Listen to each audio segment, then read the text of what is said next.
Salut à tous, c'est Jonas et dans cette vidéo je vais vous présenter une configuration PC à 400 € plus ou moins pour concurrencer les consoles last gen, donc la PS5 et la Xbox Series X. On va donc essayer d'atteindre des performances de 60 à 120 FPS par rapport au jeu en medium high, donc ce sera plutôt 60 sur Cyberpunk et 120 sur des jeux comme Apex plus compétitifs. Et tout cela bien sûr en 1080p, ce n'est pas possible d'avoir une bonne config 1440p à ce prix là. Et on commence avec le boîtier, c'est l'Aerocool C107V2, c'est celui qui inclut 3 ventilateurs RGB comme vous pouvez le voir sur l'image, et pour seulement 35 € c'est un très bon boîtier. On continue avec l'alimentation, c'est une de 600 watts 80 plus bronze de chez Sharkoon pour 55 €, c'est plutôt intéressant pour ce prix là, et comme vous pouvez le voir sur les avis, c'est 5 étoiles parce que c'est une bonne alimentation, pas très chère, et qui est fiable, donc elle ne va pas faire exploser votre PC malgré son prix qui est plutôt bas.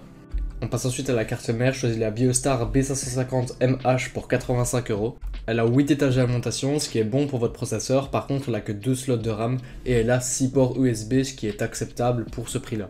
On passe ensuite au processeur, c'est le Ryzen 5 4500 pour 80 €, c'est vraiment pas cher, c'est d'ailleurs il me semble le processeur Seeker le moins cher du moment, pourtant il est très performant en tout cas pour son prix, et donc pour une config à 400 jusqu'à 600 € il est très bon.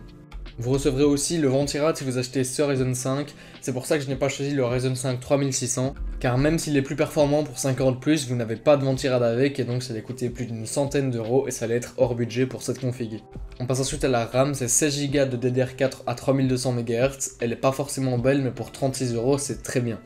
Les SSD ont aussi fort baissé en prix, car pour 512 Go de SSD NVMe pour 30 €, c'est vraiment pas cher. On va maintenant passer à la partie la plus importante de cette vidéo, c'est la carte graphique qui sera forcément en occasion. Et on commence avec la RX 5500 XT pour 105 € avec la livraison. C'est une très bonne carte, elle est malheureusement un peu limitée par sa VRAM qui n'est seulement de 4 Go. C'est un modèle Pulse, donc de Sapphire, c'est dans les meilleurs modèles de cartes AMD. J'ai choisi cette carte parce qu'elle rentrait bien dans le budget d'un PC console killer, mais il y a encore une meilleure offre, c'est la RX Vega 56 pour 120 €. Elle est très intéressante grâce à ses performances et ses 8 Go de VRAM. C'est par contre un modèle blower, donc ces ventilateurs-ci, ils font plus de bruit et gardent la carte plus chaude, donc c'est par contre un des avantages de cette carte.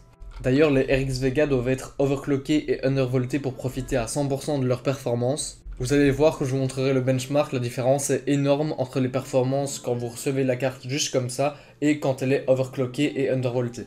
Test qu'on va d'ailleurs regarder maintenant, il est réalisé par Iceberg Tech, je vous envoie un lien vers la vidéo et vers sa chaîne dans la description. C'est vraiment un très bon youtubeur anglophone, donc si vous voulez aller le voir, n'hésitez pas. Mais on va d'abord regarder son test, donc vous pouvez déjà voir la différence qui est énorme entre le stock, donc quand vous recevez la carte, et quand c'est overclocké et undervolté, mais je vous laisse regarder ça.